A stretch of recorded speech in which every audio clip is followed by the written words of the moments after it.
All right, Coach. Just give us a opening statement on the game. Take some questions. Yeah, well, I mean, I think it was a tale of two halves. I thought, they had kind of everything going the way they needed to in the first half. We were struggling to get offense going. They were points in the paint was important to us, and we weren't getting that done. And then the third one was for us to rebound, and they shot 53% and I think had 7 or 8 offensive in the first half. So first half was kind of all theirs, and we just kind of challenged our guys, and we just needed it was a heck of a second half. We were the better team for the second 20 minutes, but we needed one more play to be the better team for the 40 minutes.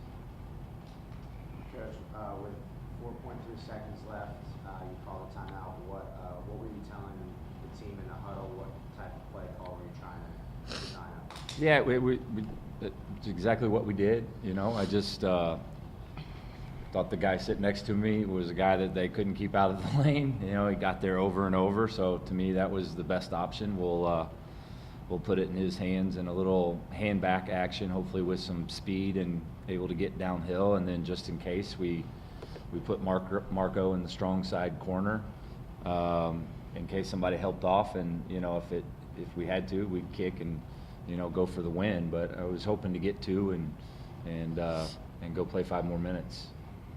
Jaron, how would you? I know this is tough to digest, but 23 points in this game, the biggest stage that you've been on here at Wingate. What was the feeling like out there, just playing in a game like this?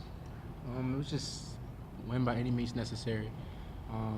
Doing what I can to just keep this team around in the game, and I always go back to a Jimmy V quote: "Is if you hang around a bit, you always have a chance to win." And that's what we did. We gave our chance. We put ourselves in a position to win, and with me at the head of that, with Marco being off the floor for some time, he's off the floor. I just tried to put my team in the best position we could to win the game.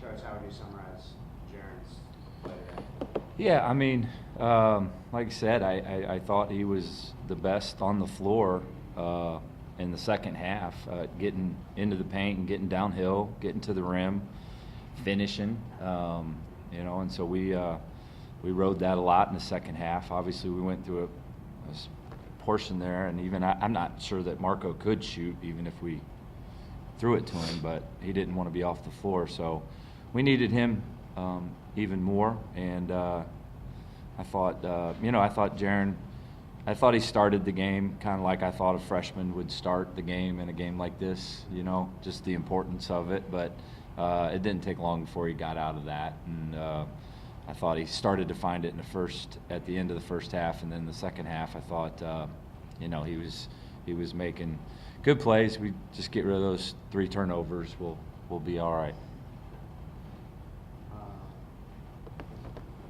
I was just going to say, for Marco Haskins, his career at Wingate, how would you characterize it? Yeah, I mean, just a true blessing that I got to coach that kid. I treasure my 2 years with him. He didn't say a whole lot. He's kind of quiet, but his approach to the game, to games, to his off days that he doesn't really take, to practice ends, and he's going to spend another 30 minutes to an hour shooting, I thought is something that we have a lot of young guys that played today or were sitting out there, and I think he's going to leave a mark on our program for that kind of work ethic that he put into it. And every time somebody asks me about him, the season that he had and the percentage that he shot, he deserved it. He put that much time in, and you deserve to have a kind of season like he did. And last one I have from Aaron. What did you learn most about this season? Your first real run So that's a pretty good question. I've learned a It's lot. his job. I've learned a lot about myself personally. I came in thinking that I would be more of a scorer with Frankie on the floor, and my first couple games I was taking a lot of shots, and then coach pulled me to the side and said, I need you to start looking for others. And if you notice, towards the end, I started looking for others more, getting them more involved. Individually, it would be not focusing more on getting myself a shot, but getting others a shot, getting them good shots. And about the team-wise, is that this is a pretty strong group.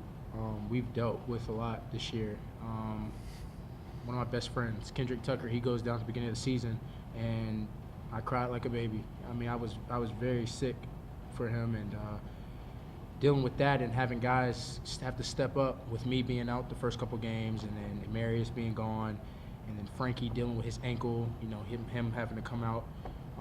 Different guys are stepping up, and that takes a lot of courage for guys to step up and want to be in that spotlight and be able to handle their responsibility on the court. Hey, Coach, Andy Brody, East Coast Sports Live. Can you tell us, what did you tell you guys at halftime to come out like they were on a mission in the second half? So what did you put into them? I told them if they kept playing like they were playing, I wasn't going to love them anymore. And I think that hurt a little bit, didn't it? It did.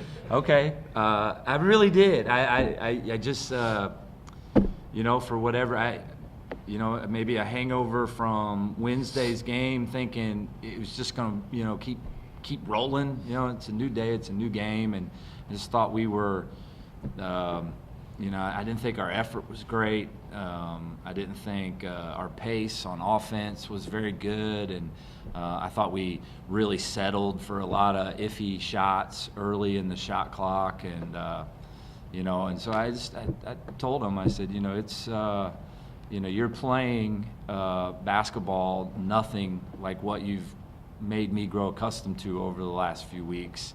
If we can get back to that, we'll have a chance, and obviously they did. So that was, you know, I used to be a yeller and a screamer at halftime, and you know, I think you catch more flies with honey.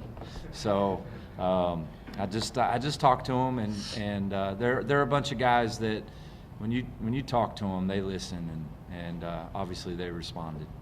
Now, you have some bright pieces coming back from the team next year. What are you going to take away from this game to use as motivation going into next year? Yeah, well, I think, you know, I truly believe, I say this to my staff. I don't usually say it to the team, but I say it to my staff all the time. I think I think if you ask Jaron and CO and Josh right now, would they like to be back here next year playing in this Final Four? I think once you get a little taste, I mean, I think it's an unbelievable setup what we do. They do a great job. It's first class.